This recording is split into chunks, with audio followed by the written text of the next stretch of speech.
अच्छा एक बात बा गुरुजी, हाँ अगर घरे वाले के मर्जी से शादी होत बा, जेके लोग अरेंज मैरिज कहते हैं, अगर अगुआ उमा अगुई करावत बा बेचारा, तू चाहे भले लेकिन हर जगह से वह गरियावत जाता। लड़का बढ़िया बा आ लड़की खराब बा तले लड़का कहती वाले मार गरियावे लगे हैं, जानत रहन सब साथ लेकिन झूठे मुड़ी काटे समार। हाँ बतावा, सोचे रहे दुल्ही आए हमरे पतो आए तो लगब तनी सेवा करवावे। हाँ गोल सोल मिजवाऊ। हाँ ये तो खुद ही सेवा करवावत बा। अच्छा अब अगर पतो हो ठीक बा आ लड़का खराब बा तले लड़की कहती वाले मार गरी है, कहिए का अगुआ भाई जानत कुल रहा। बताओ हमार फूल से लड़की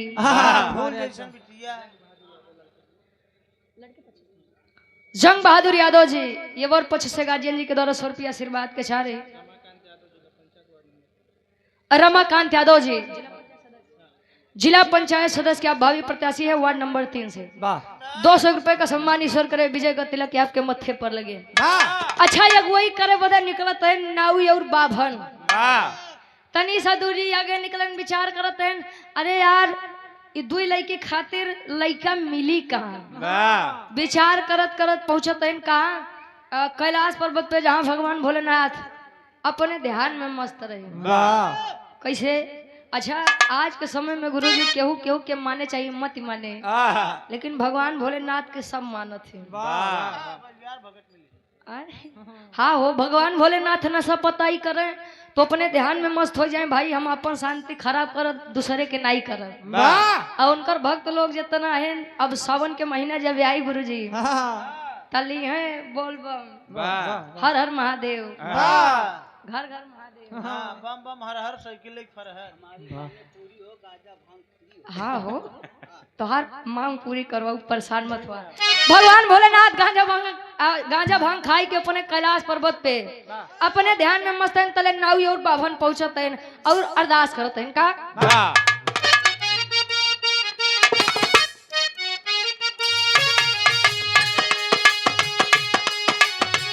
धीरे धीरे पहुंचे जावा रहले भोला दानी, धीरे धीरे पहुंचे जावा रहले भोले दानी, धीरे धीरे पहुंचे जावा रहे भोले दानी।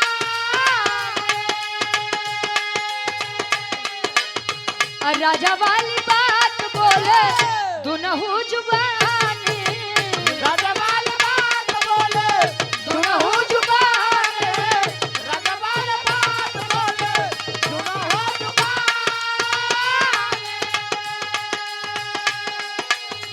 राजा वाली बात बोले दुनहु जुबानी। बोला पूछे दुनहु से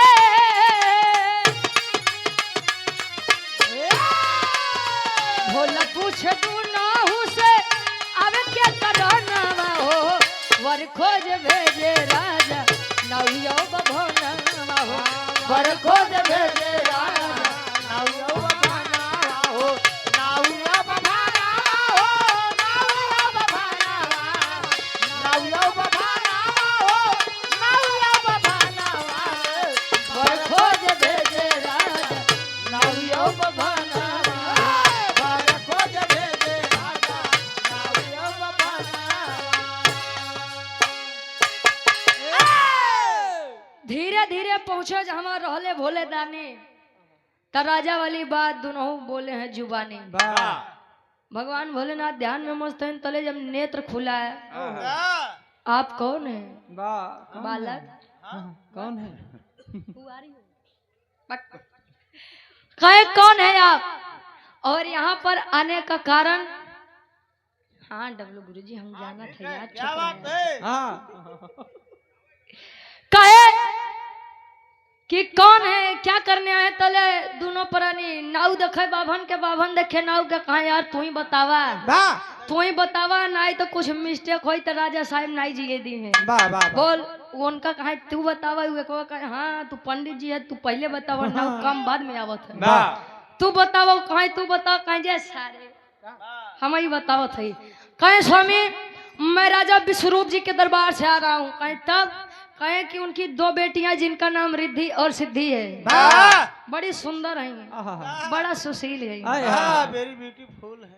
अच्छा अगुआ जब इंग्लिश से पढ़ाई जाते हैं, अगुआ जब अगुवाई करावत है, कहें लड़की एकदम सीधी बा भैया का बताई, 24 घंटा काम में लगी रात है। जैसे एकदम गाय।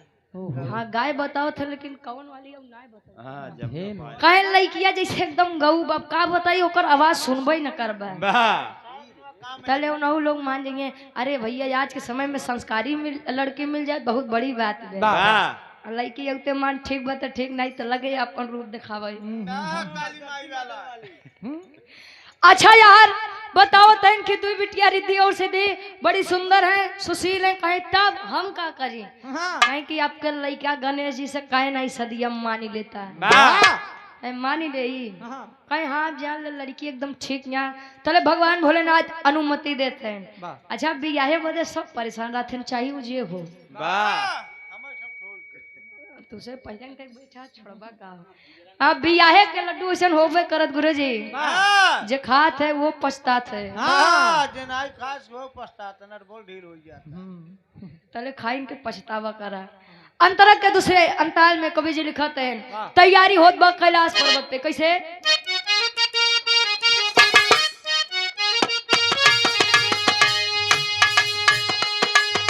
लइके हल्दी दूब चावल दहिया भी लाए, दहिया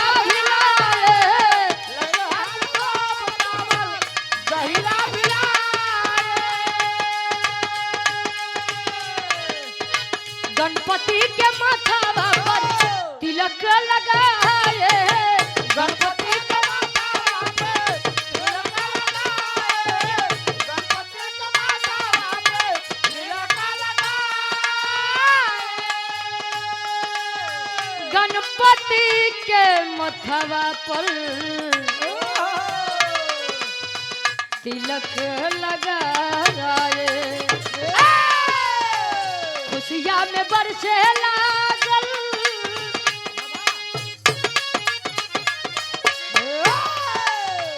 खुशिया में बरसे लागल, सबके नया नवा हो, वर खोज भेजे राजा नवियो बभना हो, वर खोज भेजे राजा नवियो बभना हो, नवियो बभना हो। लइके हल्दी दूब चावल दहिया भिलाए और गणपति के मथवा पर तिलक लगाए। जैसे आज सम्मानित लोग, अच्छा एक बात है, एक लड़की का पिता बड़े विश्वास के साथ कई रिश्ता जोड़ने जाते हैं। सोचिए जिन्हें कभी वो जानते नहीं समझते नहीं, जिस लड़के को उनकी बेटी तक नहीं जानती है, फिर भी विश्वास के कारण विश्वास का रिश्ता लेकर के पहुंचते हैं और शादी का प्रस्ताव रखते हैं। का सामने क्यों कितनो मीठ बोले, अब ओकरे मन में का बहु तो वही जान सकत है का गुरुजी। और जमाना वही के बाद कि तोरे मोहे पे तहार बड़ाई और दूसरे के मोहे पे दूसरे के बड़ाई तहार बुराई करी है। आज के लोग अब जैसे चौराहा पे खड़ा है, सज्जन व्यक्ति कोई है सीधा स्वभाव का, कहे कि अरे यार तनी सा चाहिए पियौता काहे नहीं है, ठीक भैया नौ लाई के दे दे पी ले, जले उन निकले कहे हैं देखे हमार कितना दबदबा चलत है, ओके सारे के चूतिया बना दिया है। अब जे तो सम्मान में 1 कप चाय पिया तो तू लगभग कोई चूतिया समझे। बारे जमाना 100 रुपया फौजदार यादव जी दलपतपुर से सपा नेता है, 100 रुपया आशीर्वाद के चारे के हम बच्चे अपनी कला में कामयाब रहे। तिलक चढ़ा गणेश जी के, और देखला हिंदू धर्म में कार्ड में केहू के फोटो रहे चाहिए मत रहा, लेकिन गणेश जी के तस्वीर जरूर लगी रहत। और ईश्वर से यही कामना है कि दुल्हा और दुल्ही के दाम्पत्य जीवन सुखमय बीते, जले गंगा जमुना में पानी रहा है, तले दुल्हा दुल्ही के जिंदगानी रहा है। अब गुरुजी आखिरी भाव खानदान के परिचय बा, हाँ आखिरी और अंतिम।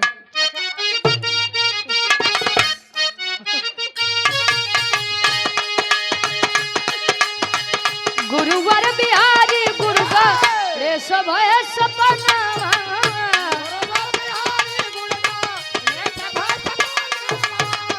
गुरुवर बिहारी गुरु का रे सब है सपना रामदेव चंद्रिका के खोजे नयन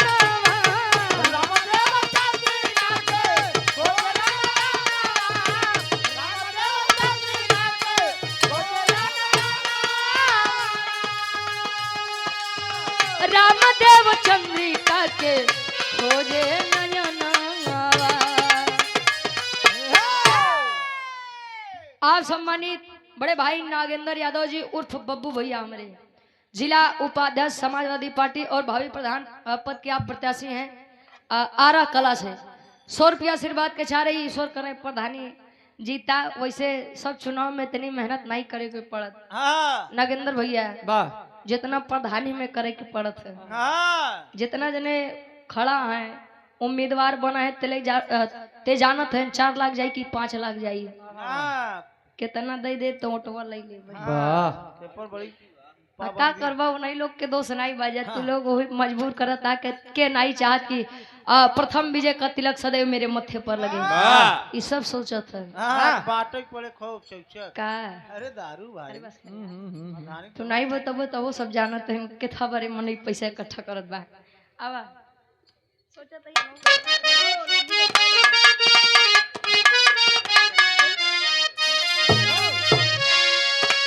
अरे रुचि यादव गावे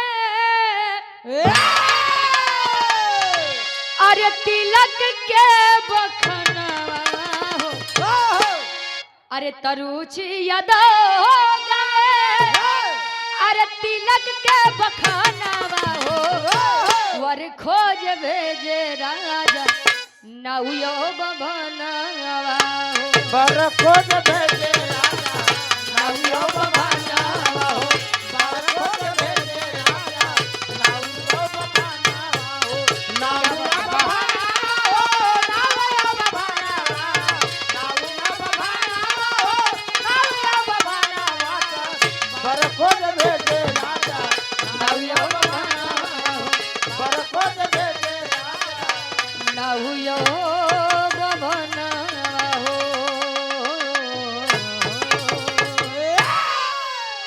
पहले अंताल में अरदास व फरियाद बा कैसे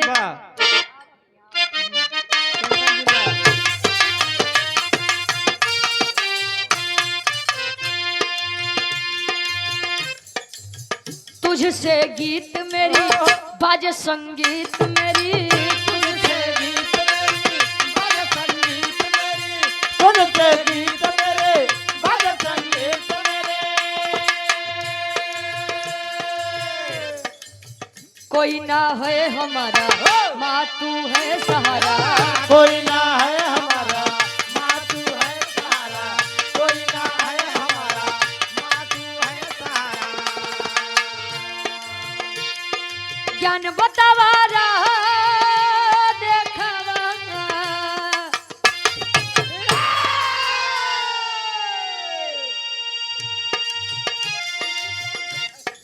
ज्ञान बतावा रहा देखावा ज्ञान की ज्योति जलावा हे मैया महफिल में आके गवावा हे मैया महफिल में आके गवावा हे मैया महफिल में आके गवावा ज्ञान बतावा रहा देखावा ज्ञान बतावा रहा देखावा ज्ञान की ज्योति जलावा हे मैया महफिल में आके गवावा हे मैया महफिल में आके गवावा कहे मन मानो तो मथुरा मन मानो तो काशी मानी लता देवी देवता नहीं मानता पाथर विश्वास है तो लोग पत्थर में भी भगवान को खोज लेते हैं और विश्वास नहीं है साक्षात ईश्वर भी दरवाजे पर आ जाए तो लोग बेइज्जत करके हटा देते हैं भगा देते हैं क्या गुरु जी चाहे इंसान हो और चाहे इंसान को भगवान के प्रति कोई श्रद्धा है अजले विश्वास नहीं बतले हुआ है कुछ नहीं बा, चाहे जवन रिश्ता हो। वाह अरदास हमार बा, अर्जी हमार बा, मर्जी तुहार बा माई। अंतरक के दूसरे अंताल में बिटिया बताओ बा कैसे।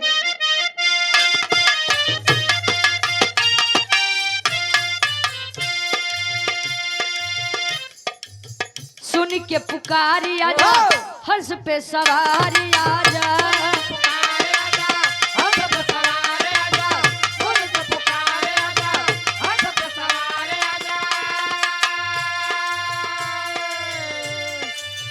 पाँव पकड़ती हो विनती करती हो, पाँव पकड़ती हो विनती करती हो, पाँव पकड़ती हूँ विनती करती हूँ। नैन निहारे बेटी पुकारे,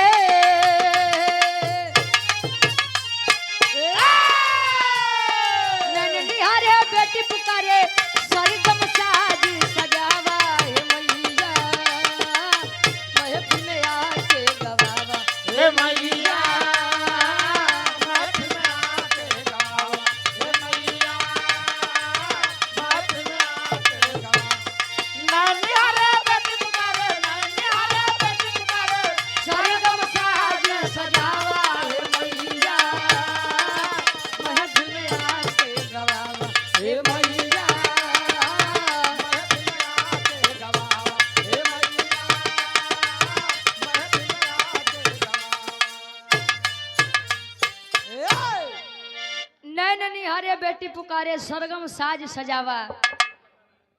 अरे गुरुजी, कहे मन की तरंग मार लो बस हो गया भजन, वाह आदत बुरी सुधार लो बस हो गया भजन। भजन।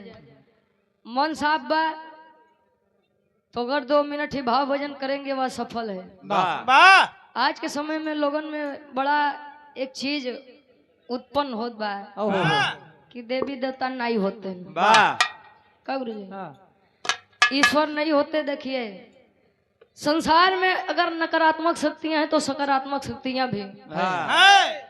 वाह अब ये लोगों की गलती है कि वो सकारात्मक शक्तियों का उपयोग करके केवल और केवल हाय पैसा करते हैं। हाँ हम जानत थे।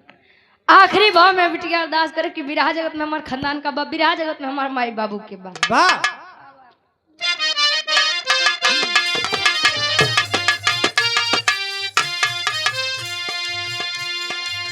बिहारी गणेश माई स्वर्ग तकाए हो, बिहारी ऑपरेटर साहब हेलो बेस बोलो काय में बेस हेलो ठीक बात छोड़ो। रामदेव चंद्रिका जी नाम कमाए हो, रामदेव चंद्रिका जी नाम कमाए हो, रामदेव चंद्रिका जी नाम कमाए हो। गावे रुचि लागल बयास,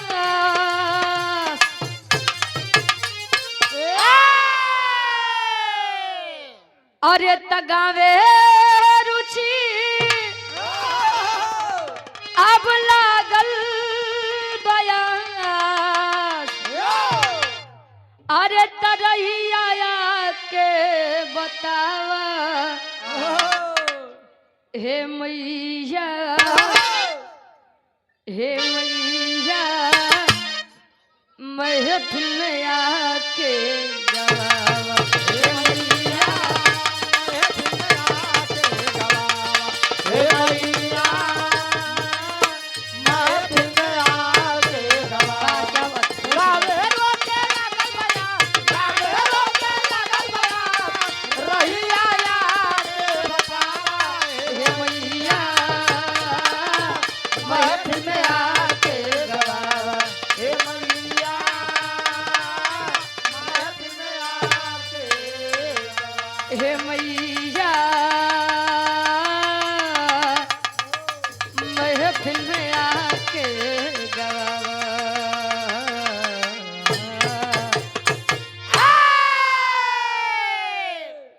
माई के भाव भोजन हो गए गुरुजी। प्रसादी बाटे पूजा होई गेते। अच्छा कुछ लेके आया है? ले प्रसादी देखा था बट था तू का जा बहुमा बाटे। वाह हाँ जायदा। ये हमारे बड़े भाई लोग भी आए हुए हैं, देखा ढेर पुरन के गोबा गुरु जी ते बड़का भैया रेंग का खराब लगी और ढेर नहीं के गोबा ते मेरे काका बाबा रेंग का खराब लगी। यूट्यूबर भाई लोग भी आए हैं तो 2 लाइन कुछ बजा लो, करे बाद एक छोटे से लोग गीत गाय के सूरज जी के नंबर रहे आवा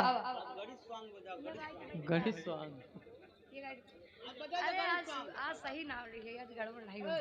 आओ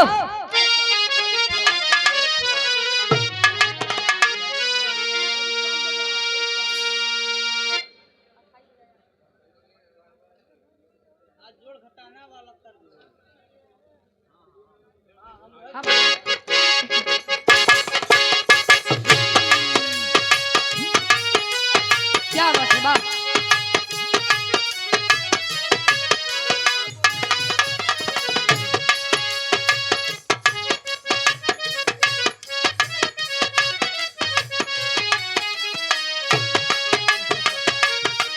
क्या बात है, बड़ी बढ़िया गीत के संकेत करते नहीं हमारे गुरु जी। वाह मार्केट में बड़ी वायरल बा, बड़ा ट्रेंड में बा। वाह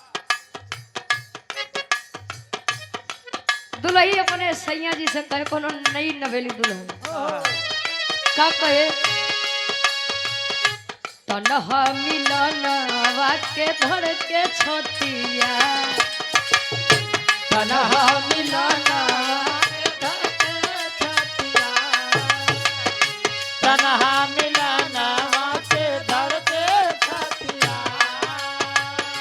उतरल नया भीले नाकी के नथिया, उतरल नया भीले नाके के नथिया, उतरल नया भीले नाके के नथिया, तनहा मिलनवा के धड़ के छोटिया, उतरल नया भले नाकी के नथिया। दुल्ही कहे 4 दिन भइले गवन करैले, 4 दिन भइले गवन करैले, अबले सुहाग रतिया मनल नइखे। ताले लइकवा थोड़ा रंगदार टाइप के रहे। अपने दुल्हिया से कहे ए सुन तहरा तहरा राजा रंग बात के मिजाज अभी बनल नइखे। तहरा राजा रंग बात के मिजाज अभी बनल नइखे। तहरा राजा रंग बात के मिजाज अभी बनल नइखे।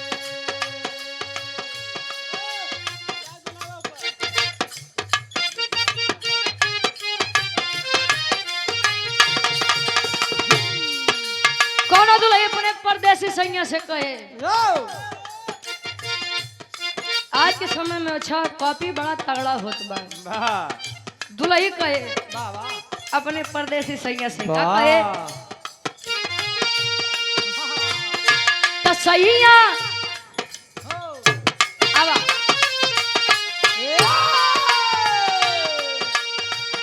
त सैया फोनवो करल का कहे छोड़ दिहला, फोनवा करल का कहे छोड़ दिहला।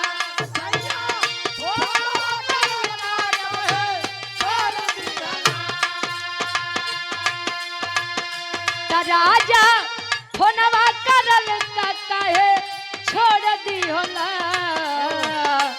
दिलवा दिलवा सौतिन के संगवा काहे जोड़ली हला। दिलवा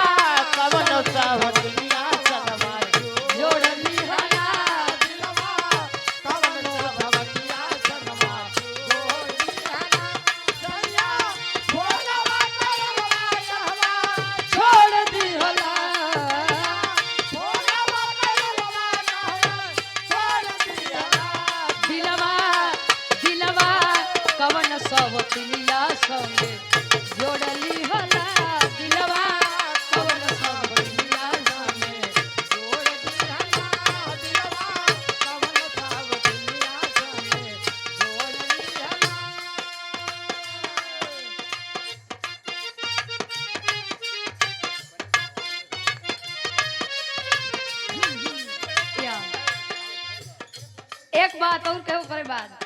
हाँ ठीक बा अब तोहरे से शुरू दिनवा तोहरे से शुरू दिनवा खत्म होल रतिया तू ही हमर जान हौवा तू ही संगतिया तू ही हमर जान हौवा तू ही संगतिया तू ही हमर जान हौवा तू ही संगतिया हाँ तोरे से छोड़ो जनवा तोरे से छोड़ो जनवा खत्म होल रतिया तू ही हमर जान हौवा तू ही संगतिया तो ये हमर जान हौवा तो है संगतिया वाह तो ये हमर जान हौवा तो है संगतिया वाह बारे प्रयागराज। अब गुरुजी एक छोटा सा लोकगीत जो ने उपलक्ष्य में हम सब आप सभी के बीच में उपस्थित हुए हैं और कन्या पक्ष से भी लोगों का आगमन हुआ है। मंच के माध्यम से आप सभी का स्वागत है, सम्मान है इस पावन सरजमी पर। नहीं चढ़ी वो बाहर चढ़ी, हार थोड़ी क्यों चढ़ी पता मतलब भाई प्रयागराज। आओ गुरुजी एक छोटा सा लोकगीत हो जाए।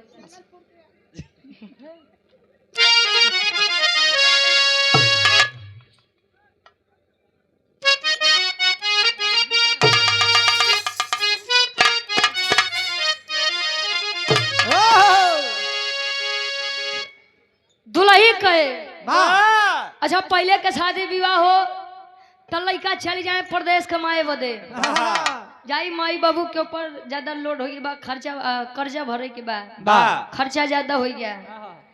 आज दुल्ही बेचारी रोई के समझावे कि अब तो हम आए कहाँ जाते हैं का गुरुजी। आज के शादी बियाह होत बा माई बाबू केतनो कहा भैया जा तनी से कुछ मदद कर कमा धमा अच्छा लड़का जाबो करी कहे कि बाबू का बताई पानी सूट यार क्या नहीं करत बा। अब जल्दी हम घरे आई नहीं तले अब विचार बनी नहीं। घरे आए अच्छा गांव पड़ोस वाले पूछन कस भैया अब की बड़ा जल्दी है लौटिया यार। रूपनाथ यादव जी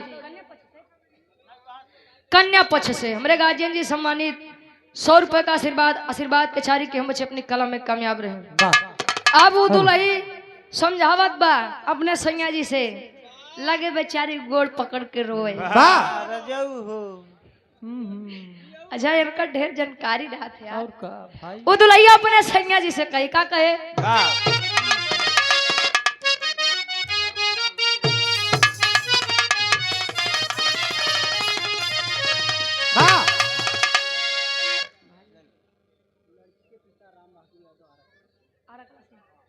आरा कला से सम्मानित आप लड़की के पूजनीय पिताजी राम बहादुर यादव जी हमारे पूज्य गार्जियन जी के द्वारा ये 500 रुपया आशीर्वाद के चारी के हम बच्चे अपनी कला में कामयाब रहे, जिनको राजा जनक की उपाधि आज दी जाएगी। का गुरु जी तिल कहारू है हो तले तिलक चढ़ावे आए हैं तिलक चढ़ाओ ये शुक्र मनावा कि यहाँ काकी दादी लोग नहीं बैठी है नहीं तो वंदना छोड़ पहले गरिए गो कुछ आज मारूंगा। अब गाली और गाड़ी मंतर होती है। अबे कबो खाए नहीं यहाँ तो खाए जन्म बा। अब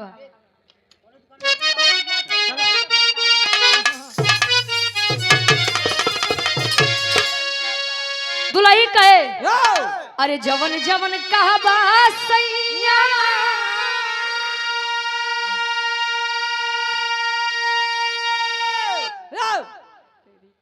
मुकेश कुमार यादव जी आरा कला से 100 रुपया आशीर्वाद के चाह रही चला जनाने तब भाई बारे गुरु जी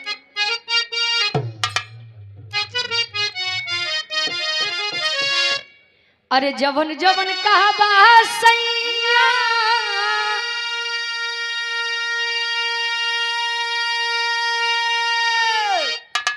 जवन जवन कहा सैया मन बजनी गिया में अरे जनी जा विदेश राजा चढ़ली जवानिया में जल जा विदेश राजा चढ़ली जवानी जल जा विदेश राजा जवन जवन का बासया मन भजने दिया में जवन जवन का बासया मन भजने दिया में चली जा विदेश राजा चढ़ली जवानिया में जल जा विदेश राजा चढ़ली जवानिया में हाँ तर से बढ़िया कवि जी फौज में लिखा है गुरु जी कोई भी हो बड़े से बड़े राजा महाराजा यहाँ तक तो देवी देवतन का ये हाल बा लड़की अगर तनी सा सयान भर नहीं तो लगत है चिंता सतावे कि अब कैसो जल्दी से लड़की के हाथ पीला कह दे जाए मतलब कैसो बढ़िया लड़कियां देख के शादी ब्याह कह दे भले पीला कपड़ा पहने का लेकिन हाथ पीला करो पहले कहे लगा लड़का है रहता लड़कवा ठीक ठाक बा देखे में अच्छा लड़का अगर चाहे करिए रहा है अगर वो महीना के बढ़िया कमात बा घर बढ़िया ठीक ठाक बना बा इनकम बढ़िया बा लड़का कैसो रहे लड़की वाले कहा जान ला लड़कवा एकदम राम जैसा बा राम तो एकदम करिए हाँ सही राम है कहे राम जी जैसा बा देख ले बा बिटिया जान ला एकदम सीता जी जैसा सुख पाई पूरी रामायण देख डाला काजनी कहाँ सीता जी सुख मिला बा वाह कवि जी भाव में लिखा था राजा विश्वरूप की 2 बेटियां आइए अरे वो नहीं आए बा वो रिकॉर्डिंग करे आए बाटे अब कवि जी लिखा था राजा विश्वरूप जी के चिंता सतावत बा अपने दोनों बिटिया बोदे वाह वाह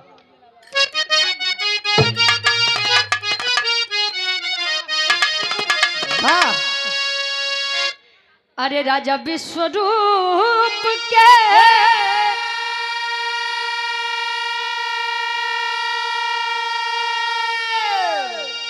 राजा विश्वरूप के अरे दुई गो करीना हो वर खोज भेजे राजा नवयो बमनवा हो वर खोज भेजे राजा नौआ बभानावा हो वर खोज भेजे राजा नौया बभानावा हो नौया बभानावा हो नौया बभानावा नौया बभानावा हो नौया बभानावा वर खोज भेजे राजा नवयो बमनवा हो वर खोज भेजे राजा नौया बभानावा राजा विश्वरूप के दुई गो करीनवा हो अवर खोजे भेजे राजा जियो जियो बहादुर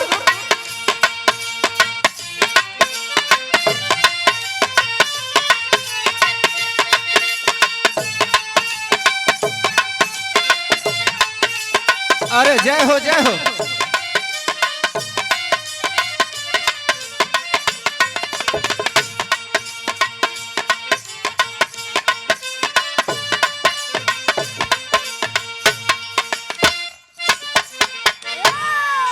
बुजुर्ग पुरनिया आप लोग यहाँ बैठल हुआ बिरहा का सुनवैया हुआ तो जय हो यहाँ का ड्यूडेवार और पहले पकड़ी चरण ए जननी धीरे धीरे ना ए मैया धीरे धीरे ना यह रथिया का मोरा भवानी धीरे धीरे ना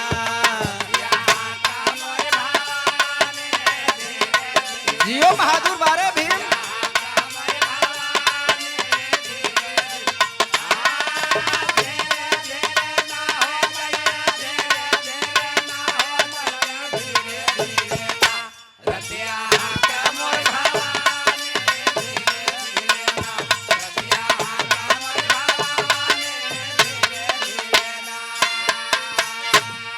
ककहरा का वंदना हमार पढ़े पढ़े लिखे शिक्षित नौजवान साथी बैठे हैं, जितना गाना यहाँ से गाऊं कुल पढ़ाई लिखाई से रिलेटेड रहे, शिक्षा से रिलेटेड रहे, कौ शब्द कटे लाग न रहे। आदरणीय साहब इसी बोल पे आदरणीय श्री राम जी यादव साहब जी की तरफ से लोकगीत गायक भी हैं, आप इसी धरती से हैं, आपका गीत हमने सुना भी है कई बार, तो एक जोरदार तालियां हमारे राम जी यादव जी के लिए बजाएंगे। इस भाव पे 100 रुपया पुरस्कार चरण बंदन ये हमारे मास्टर बदे देते हैं। अच्छा हमें बदे बा, ठीक है कोई बात नहीं बा, चाहे जेके देवा एक ही जगह जाना बा।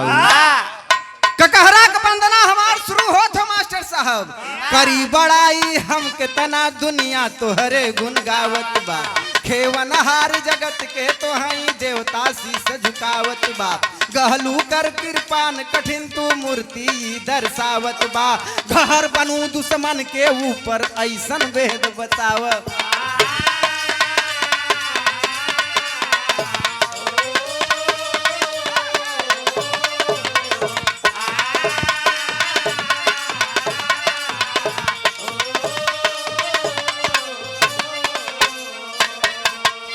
कसे करी बड़ाई हम कितना दुनिया तोहरे गुण गावत बा, खसे खेवन हर जगत के तो हई सब देवता शीस झुकावत बा, ग से गहलू कर कृपान कठिन तू मूर्ति दर्शावत बा, घ से घर बनू दुश्मन के ऊपर ऐसन वेद बतावता।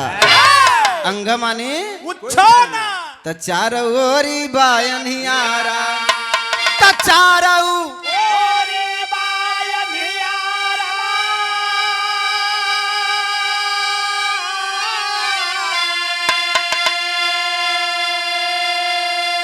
हमके सूझे नहीं किनारा, त धारा में कैली रटनिया धीरे धीरे ना,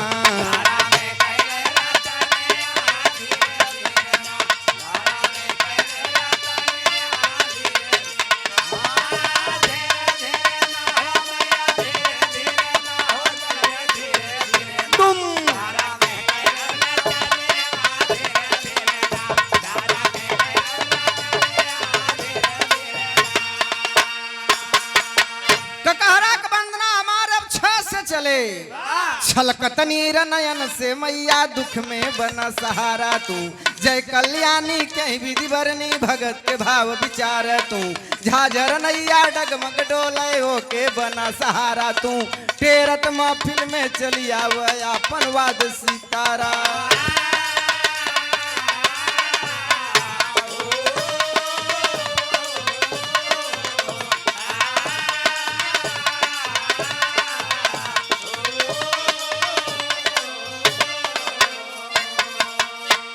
ठहरी बात हई पे अखिया, ठहरी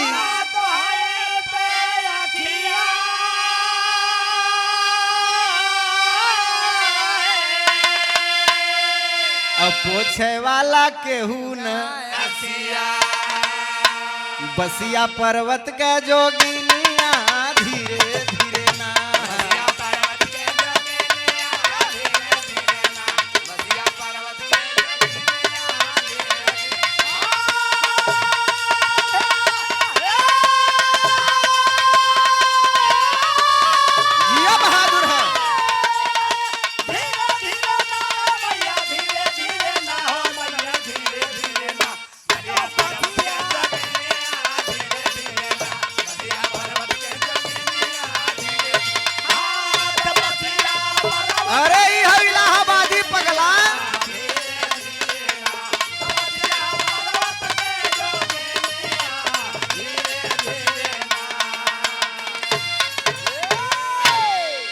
आदरणीय परम पूजनीय परम वंदनीय श्री माता दिन लेखपाल बाबूजी की तरफ से ये 100 रुपया का पुरस्कार लेखपाल साहब के चरण बंदन बा। हमारा उम्र लगे आपके दिन गुना रात चौगुना तरक्की करे। कहा लम्मा है आदरणीय हमारे आसाराम यादव ताल सुपेला के धरती से आपकी तरफ से पैसा नहीं आशीर्वाद हो 200 रुपए का पुरस्कार विनोद यादव ताल सुपेला की धरती से नौजवान साथी हैं हमारे और आपकी तरफ से भी 200 रुपए का पुरस्कार चरण बंदन बा। ककहरा का बंदना तनिसा हमारे आगे चले भाई, ककहरा का बंदना का क्रॉस लाइन हमारे ड पे रुका बा, डम डम डमरू शिव शंकर के पर्वत पे डमकौलू तू ढेर जहाँ अपमान के लागल तनवा स्वयं जिरवलू तू तारल हार पिता के कैलू महिमा गजब देखौलू तू थका जगत पर खुद न थकलू धूल में फूल खिलौलू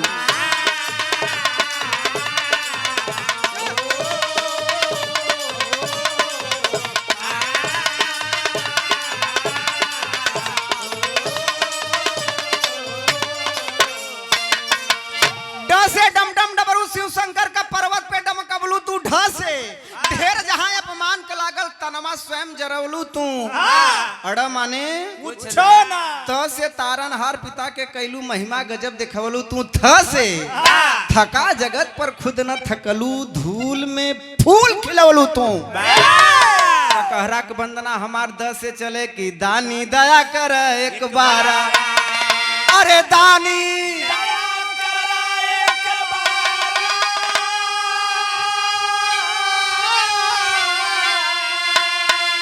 और सात स्वर का पार एक दिन हमारी जौनपुर में एक कलाकार से प्रोग्राम रहा बड़ा ऐंठ के गावे हम पूछे हमके बड़ा ललकार के गावत है कई स्वर होत है गाना में कई होत है तो 40-50 ठे हम 37 ठे गाई थे हम कहे तो से क्यों बिरहा न गाई पाए काहे से हमार गुरुजी जवन बताएं हमें जवन शिक्षा मिला या संसार में या ब्रह्मांड में सिर्फ 7 स्वर बा 7 चिड़ई कौआ बोलत हैं वह 7 स्वर में बोलत हैं मनई गावत बजावत हैं 7 स्वर में भैंस चिल्लाता वही 7 स्वर में तो दानी दया कर एक बार अब 7 स्वर के पार तारा या धजल में जीवानिया धीरे धीरे ना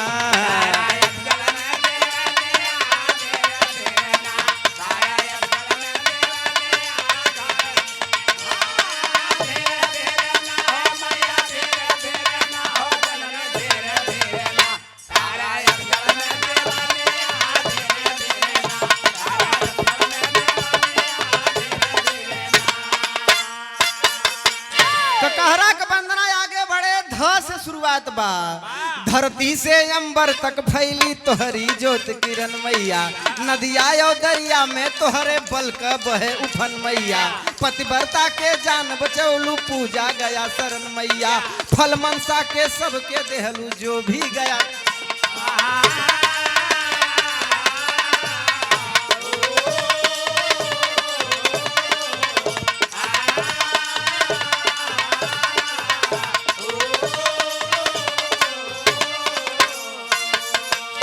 बंसी कृष्ण का तो हई बजायू त बंसी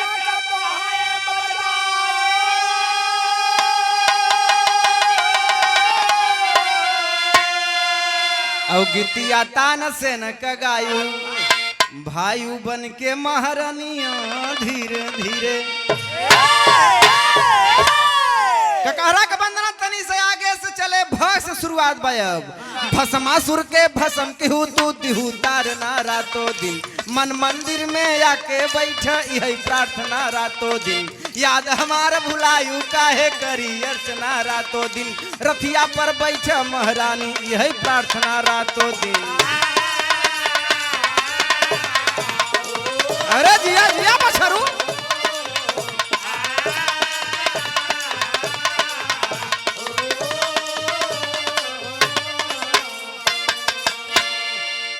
अब क्रॉस लाइन ल से बाकी लहर ईश्वर में गीत सुहानी तलहरे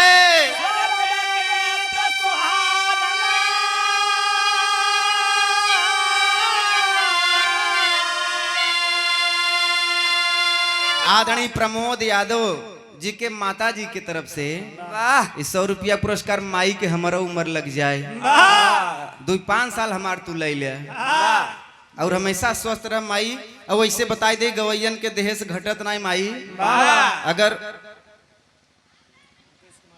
आदरणीय श्री मुकेश कुमार यादव वकील साहब ये दोनों जने मिल के कचहरी में प्रैक्टिस करी था।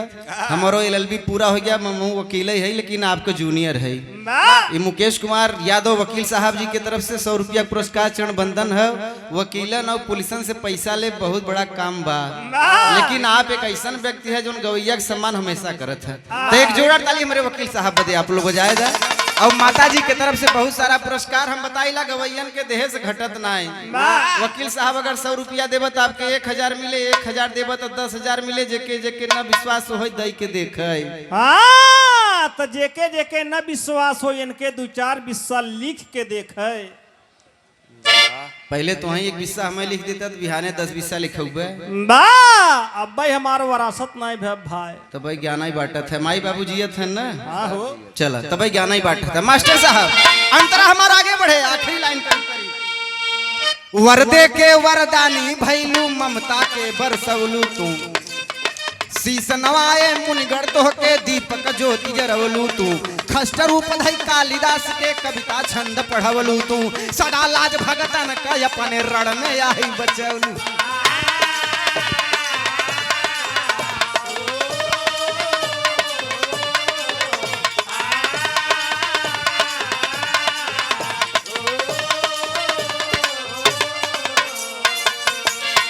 क्रॉस लाइन ह से गांव वाले की हमका गाई बीच मझार, त हमका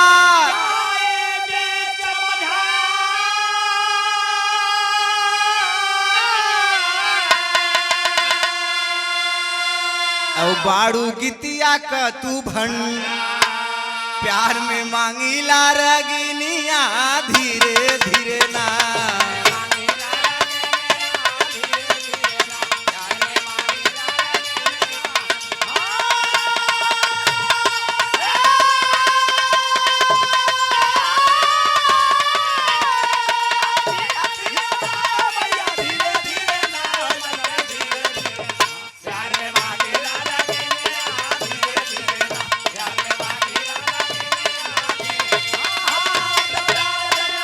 अरे बारे बारे इलाहाबादी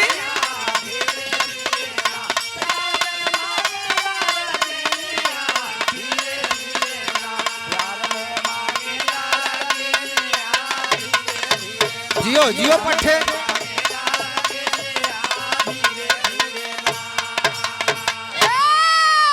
अब वर्णमाला में 3 अक्षर बचावा, छत्र और ज्ञान।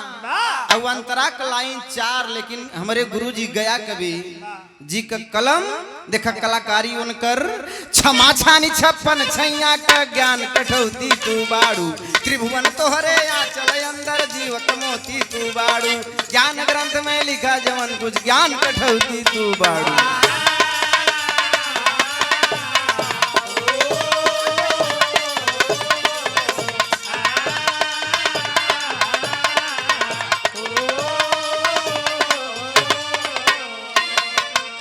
गुरु बिहारी गुरु गणेश, अरे गुरु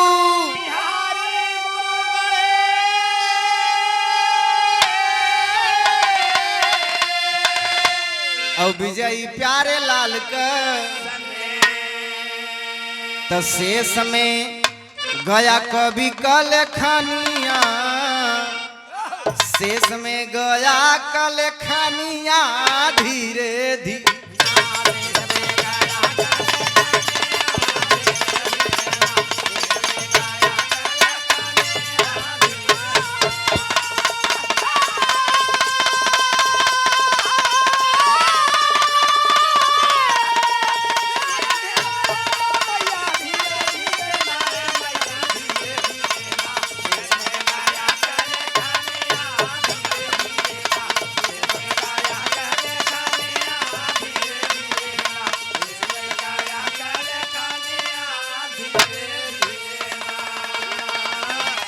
बड़ा मठार के गाँव है।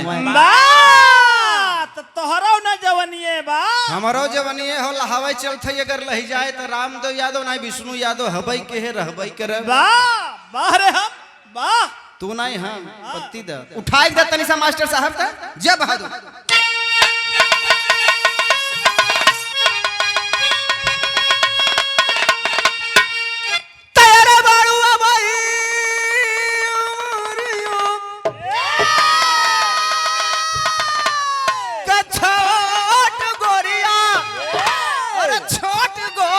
कि काहे रंगले बाड़ लाल लाल ओठ गोरिया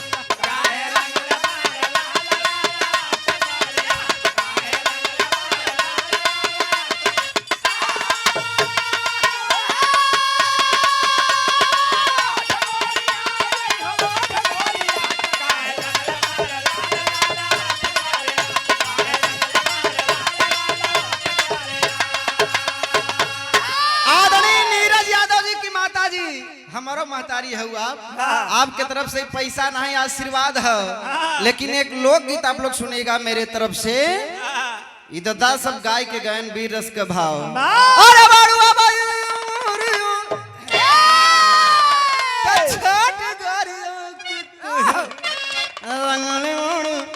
लाल लाल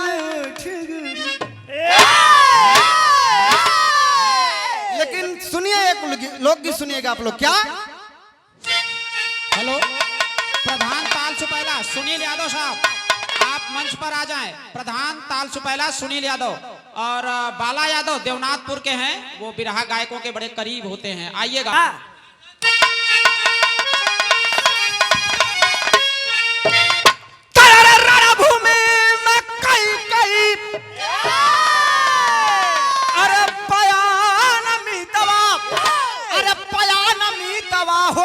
छत्तीस का सुनाई बयान मितवा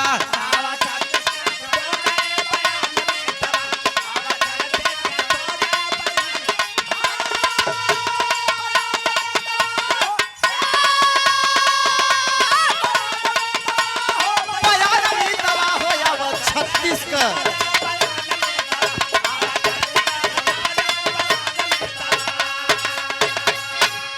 रणभूमि में कई कई बयान मितवा आवाज 36 का सुनाई बयान मितवा। गाना में हमारे कुल 36 लगा रहे। पहला अंतरा का है 36 का आंकड़ा रहा कराना यार जून में।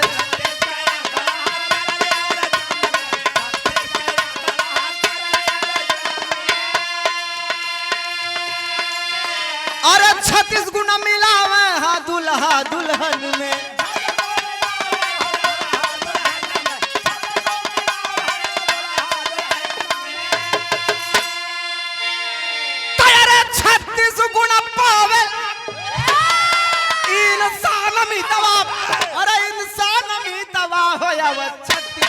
सुनाई बयान मितवा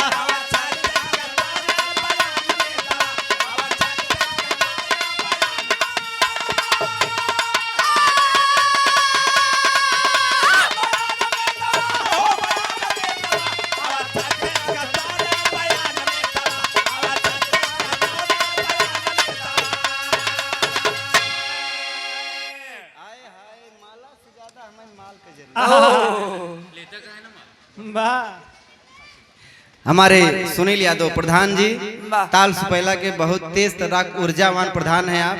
आपके लिए कहना चाहूंगा प्रधान जी, हम जब पैदा भय तो हंसते पैदा भय रोवा नहीं रहे। ऐसे हम मंचों पे बहुत हंसी थे, जवन थोड़ा सा सामाजिक दृष्टि से सही नहीं बा, हंसी व्यक्ति है, यही से हमारे कहीं कहीं भी रहो कट जाला।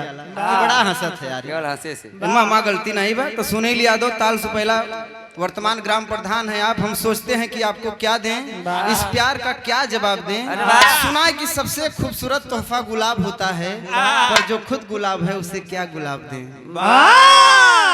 तू नहीं बोला था भाई पैसवा बोला था 500 वाली नोटिया। पैसा कौड़ी हाथे के मैल होता है, हमहन के दे दा मैल लेके क्या कर।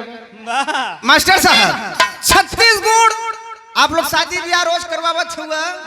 दुल्हा दुल्हन में प्रधान जी जब बियाह होने लगा तो कहते हैं कि अगर ना 36 गुण मिला तो 20 गुण आपस में मिल जाए तब बियाह हो जाए। और जौने औरतें का गुण 10 बा दुल्हा का 36 बा तो जल्दी तलाक हो जाते हैं। कम से कम 20 के ऊपर रहे, 36 गुण मिलाना बड़ा जरूरी बा। कर्ण अर्जुन में 36 का आंकड़ा रहा महाभारत में। कर्ण कहलस कि हम केहू के मारम न सिर्फ अर्जुन से हमारी लड़ाई बा। और 36 गुण इंसान के अंदर भी होला। दूसरा लाइन हमार चले वो 36 के बात रहे रामजीत मास्टर साहब कहना होगा महाभारत के युद्ध में सब मरल पारी पारा।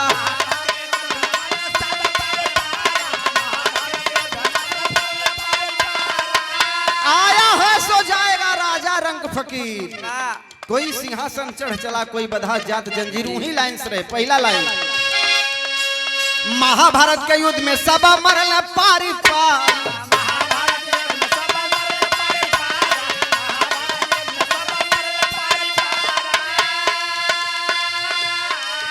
अरे 36 साल बाद तब मरले मुरारी।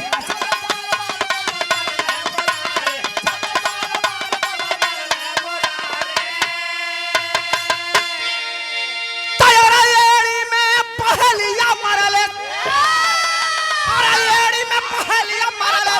पानमी दवा, अरे पानमी दवा होया वो 36 का सुनाई बयान।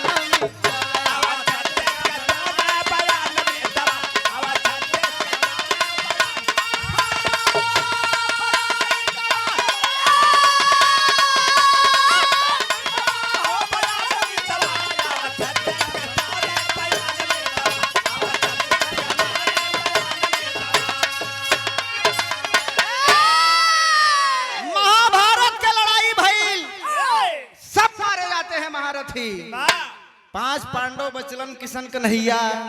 महाभारत का लड़ाई जैसे खत्म भइल, ओकरे 36 साल बाद भगवान मुरली वाले यदुवंशियों के आन बान शान, यदुवंशियों के पूर्वज मेरे भगवान 36 साल बाद बहेलिया उनके पैर में तीर चलाता है और उनकी मृत्यु होती है। उनका लीला था। महाभारत के खत्म होने के 36 साल बाद आप लोग यूट्यूब पे सर्च कर लीजिए, गूगल पे सर्च कर लीजिए, प्रमाण है मेरे पास। मास्टर साहब कहानी तनी सा हमार आगे बढ़े, झटके में ज्यादा समय नहीं ले का।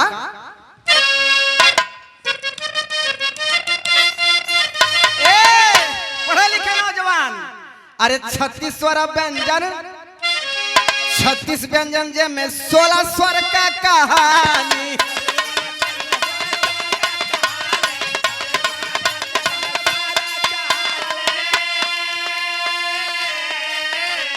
36 व्यंजन इंद्र लिखे, 16 सरस्वती रानी।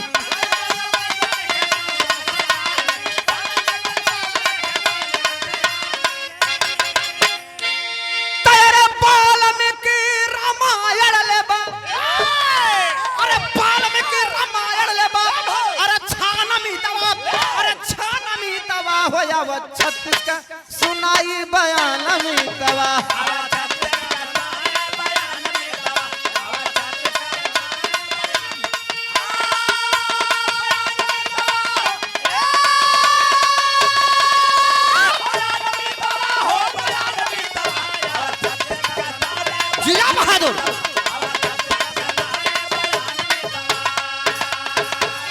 मैं चाहता हूं आजमगढ़ की शेरनी, जौनपुर की शेरनी उजाला यादव जी हमारे बीच में आई हैं।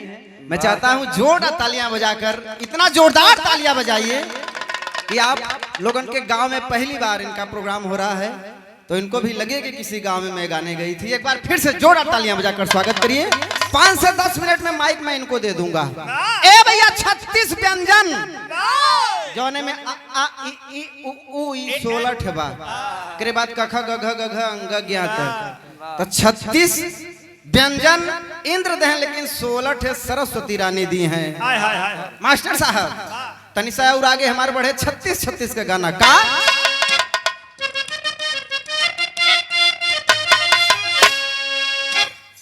यहाँ पे डॉक्टर बंधु बैठे हुए हैं और हमारे डॉक्टर बहनें भी बैठी हुई हैं जो पढ़ी लिखी हैं, बहुत पढ़ी लिखी हुई हैं। आप वर्तमान में डॉक्टर हैं, इसलिए कोई शब्द मेरे मंच से ऐसा नहीं जाएगा जो किसी को ठेस लगे।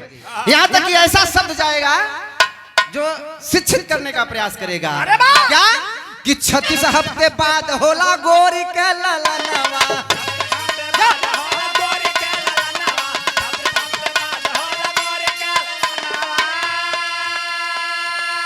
हमारी महिला डॉक्टर भी बैठी हैं आप लोगों ने अगर जोड़ा होगा तो सही, नहीं तो आज से जोड़ लीजिएगा। 36 हफ्ता अगर जोड़ लेंगे तो 9 महीना हो जाता है, और 9 महीने के बाद ही डिलीवरी होती है 36 हफ्ते के बाद। कुछ जने सतवासा हो जाती तब पागल नहीं, वो तो भाई कभी कभी सर्जरी भी करे पड़ जाला, ऑपरेशन जरिए वो अलग का बात है, लेकिन नॉर्मली 9 महीना यानी 36 हफ्ता लगत है। 36 हफ्ते बाद होला गोरी क्यों लालनवा,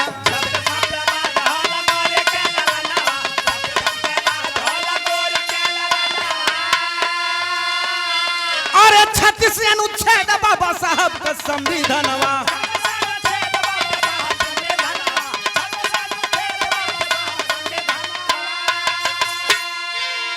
तेरे 36 साल बाद भारत रत्न, अरे दवाना में दवा, अरे दवाना में दवा हो जाओ 36 का सुनाई बयान।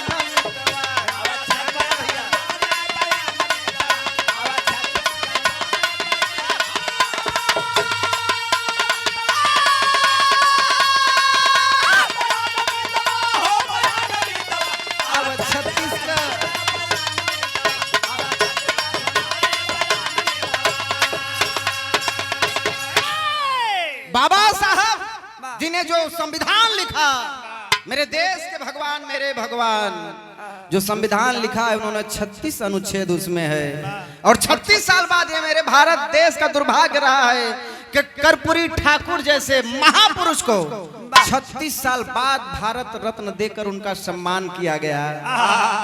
36 साल इंतजार करना पड़ा, और 36 में काबा मास्टर साहब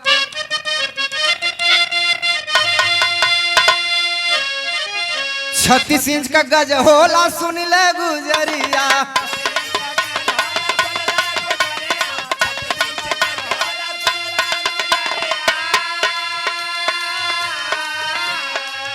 इतना भैया लोग एमन से कितना जने गलैचा बिनई वाले बैठा है, तनी सा हाथ उठावे।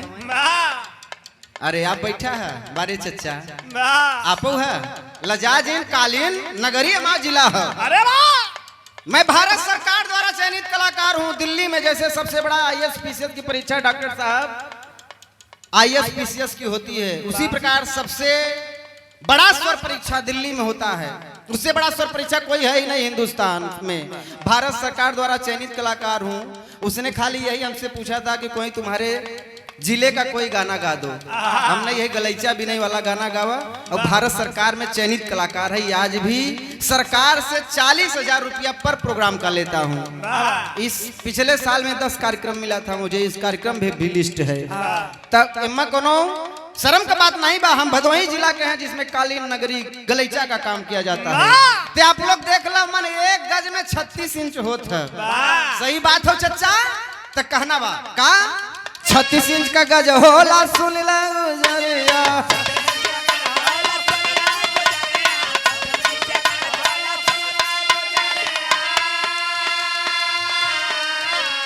36 इंच वाली बार गजब कमरिया,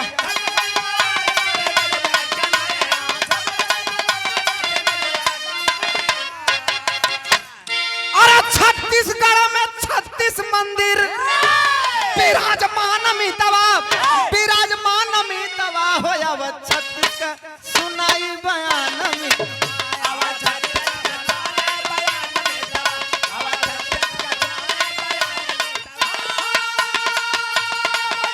जिया बहादुर।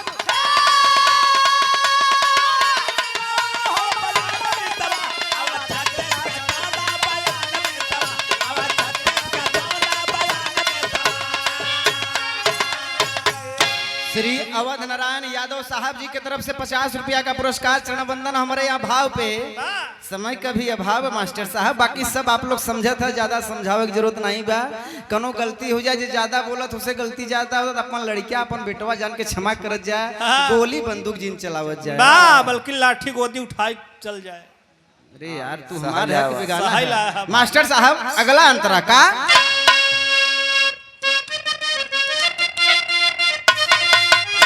विश्वकर्मा पुराण में लिखल बा कथनमा,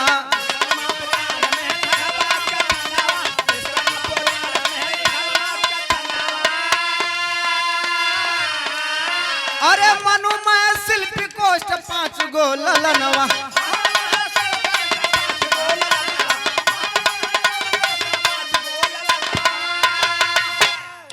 तेरे 36 बुद्धि नाऊ के अरे देवानमी तवा होया व 36 का सुनाई बयानमी तवा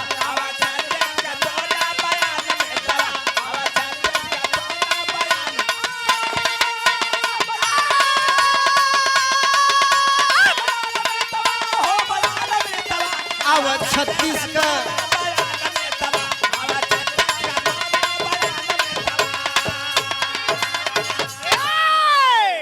मन ज्यादा ना बतियाबे मन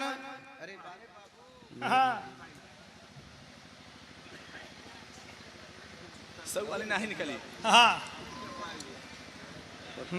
चले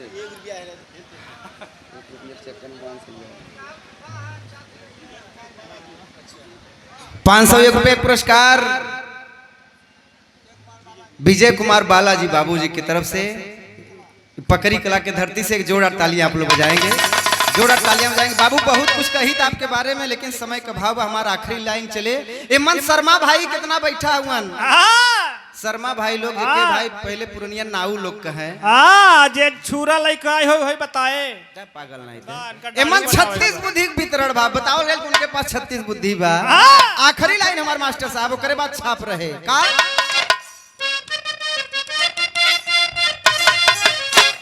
36 पोर वाला बांस मोहन कटवाए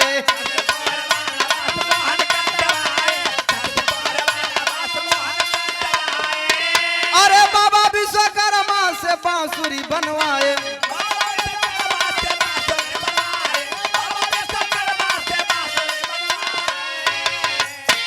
तेरा यादव यादवंशी बनले अरे यादवंशी बनले अरे सानमी तवा हो जावत 36 का सुनाई बयान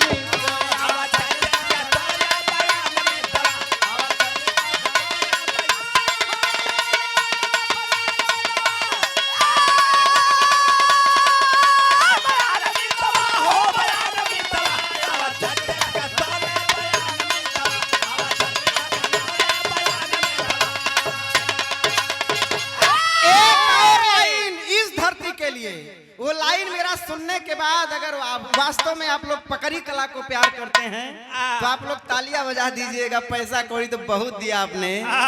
एक मड़ई में रहने वाला व्यक्ति अगर 24 घर एक बकरी बना ले तो हरे के पैसा से, लेकिन आपके धरती बदे एक लाइन कि 36 डॉक्टर हो हैं जल्दी पकड़ी कला में।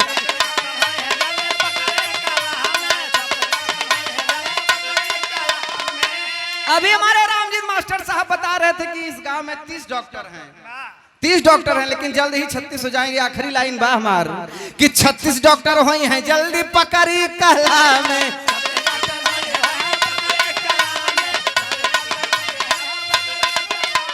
कितना बखानी यदुवंशी लला के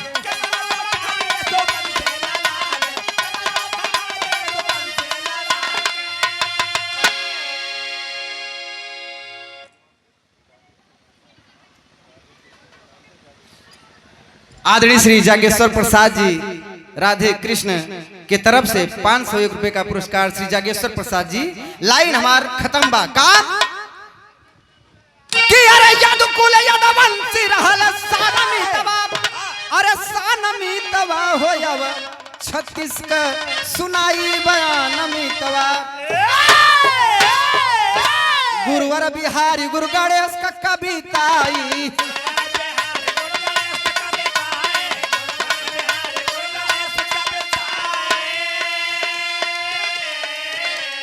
पप्पूरा मदेव जगल बिरहा सजाई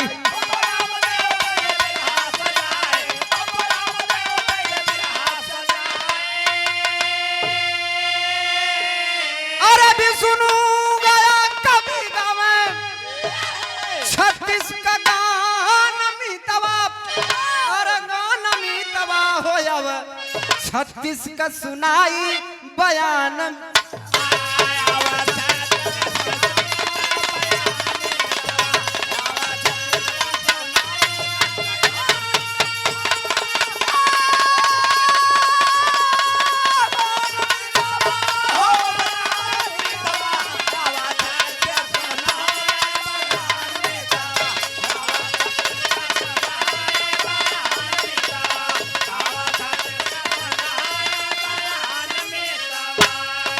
और ये 101 रुपये पुरस्कार भैया की तरफ से। हमारा गाना अब खत्म बा।